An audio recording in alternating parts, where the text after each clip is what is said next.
2004 कश्मीर के शोपियां जिले की बर्फीली घाटियों में एक छोटी सी लकड़ी की झोपड़ी, अंदर मिट्टी के चूल्हे पर उबलता हुआ कहवा, और वहीं बैठे थे हिजबुल मुजाहिदीन के दो सबसे खतरनाक कमांडर, अब्बू तोरारा और अब्बू सब्जार।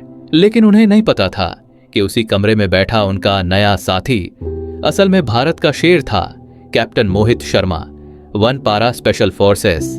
आज आप देखेंगे कैसे वह एक दुश्मन की तरह जीकर, दुश्मनों की आंखों में देखकर, उन्हीं के बीच रहकर, उन्हें खत्म करके वापस लौटा। दो आतंकियों के बीच बैठा भारतीय हीरो अब्बू तोरारा और अब्बू सब्जार 2 हफ्तों से इफ्तिखार भट्ट नाम के एक नए लड़के पर भरोसा कर रहे थे।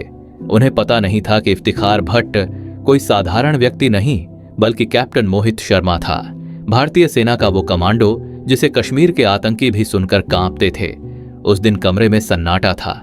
मोहित कहवा के 3 गिलास लेकर आता है, शांति से बैठ जाता है। कुछ मिनटों की खामोशी के बाद अब्बू तोरारा गुस्से में बोलता है, इफ्तिखार सच बता, तू है कौन? मोहित चुप रहता है। तोरारा चीखता है, कौन है तू? मोहित धीरे से गिलास नीचे रखता है, राइफल उतार कर कहता है, अगर शक है तो गोली मार दो।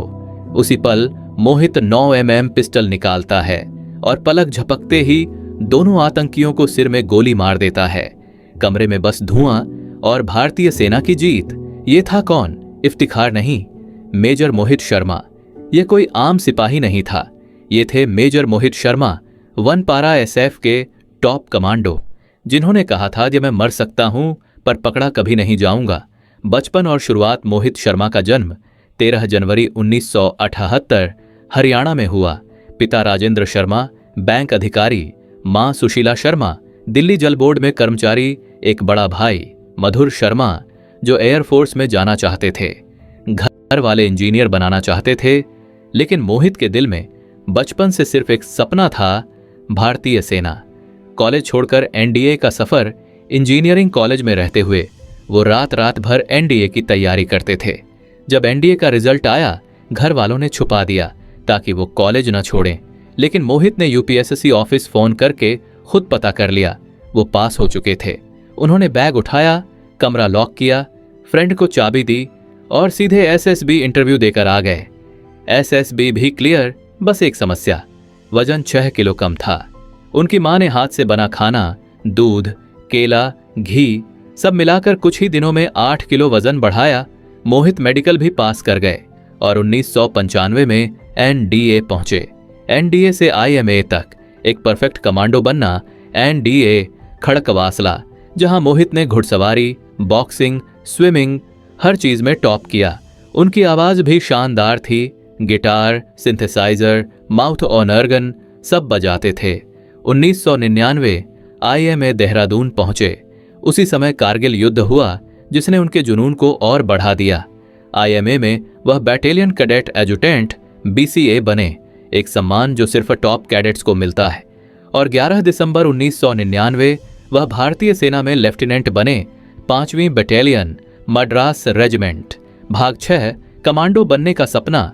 किसी ने पूछा, पहली पोस्टिंग कहाँ चाहिए? मोहित का जवाब, जहां असली लड़ाई हो, जहां आतंकियों की कब्र खुदे। सबने कहा, तो पारा SF ज्वाइन करो। यही उनका सपना था। 2000 में वह जम्मू कश्मीर के राजौरी सेक्टर पहुंचे, 38 राष्ट्रीय राइफल्स के साथ। यहीं उनकी मुलाकात पारा SF के कमांडोज से हुई और यहीं से सपना और मजबूत हुआ। 2002 उन्हें मिला COS कमेंडेशन कार्ड। 2003 उन्होंने दुनिया की सबसे कठिन ट्रेनिंग पास की और बने one para special forces commando. सबसे खतरनाक मिशन 2003 से 2004 में कश्मीर में अब्बू तोरारा और अब्बू सब्जार जैसे आतंकियों का खौफ था। वे जंगलों और पहाड़ियों में छिपकर भारतीय सेना पर हमले करते थे। इन तक पहुंचना असंभव था, इसलिए सेना ने एक प्लान बनाया, एक कमांडो उनके बीच भेजा जाए और उन्हें अंदर से खत्म किया जाए। सबकी नजर एक ही नाम पर गई, कैप्टन मोहित शर्मा। योजना थी, मोहित एक कश्मीरी युवक इफ्तिखार भट्ट बनकर आतंकियों में घुसेंगे। उन्होंने दाढ़ी बाल बढ़ाए, कश्मीरी कपड़े पहने, डोगरी उर्दू सीखी, कुरान की आयतें याद कीं और 2 महीने तक आम नागरिक की तरह गांवों में घूमते रहे। आखिरकार हिजबुल के ओवरग्राउंड वर्कर्स ने उन्हें आतंकी लीडर्स से मिलवा दिया। आतंकियों के बीच 2 हफ्ते तक मोहित उनके साथ रहे, उनका विश्वास जीता, उनके प्लान जाने, उनके हथियार, रास्ते, ठिकाने सब नोट किए। उन्होंने एक नकली प्लान भी दिया। अगले दिन सेना के काफिले पर हमला। आतंकियों ने इसे मंजूर कर लिया, पर मिशन से एक रात पहले अब्बू तोरारा को शक हो गया। फिर हुआ वही पल जहां मोहित ने जान पर खेलकर दोनों कमांडरों को मार गिराया। मिशन सफल, दोनों आतंकी ढेर। हिजबुल की कमर टूट गई। सेना को बेहद महत्वपूर्ण जानकारी मिली। सुबह तक इफ्तिखार फिर कैप्टन मोहित शर्मा बन चुका था। कैंप पहुंचे तो साथी हंसकर बोले, यार मोहित, अगली बार हमारी ही टीम तुझे पकड़ लेगी तेरी दाढ़ी देखकर। मोहित मुस्कुराकर बोले, मैं मारा जाऊंगा पर पकड़ा कभी नहीं जाऊंगा। 2004 में इस ऑन ऑपरेशन के लिए उन्हें आर्मी मेडल मिला और आने वाले वर्षों में उन्होंने वह काम किया जो सिर्फ कुछ ही वीर कर पाते हैं। कैप्टन मोहित शर्मा एक ऐसा नाम जिसे भारत हमेशा गर्व से याद करेगा।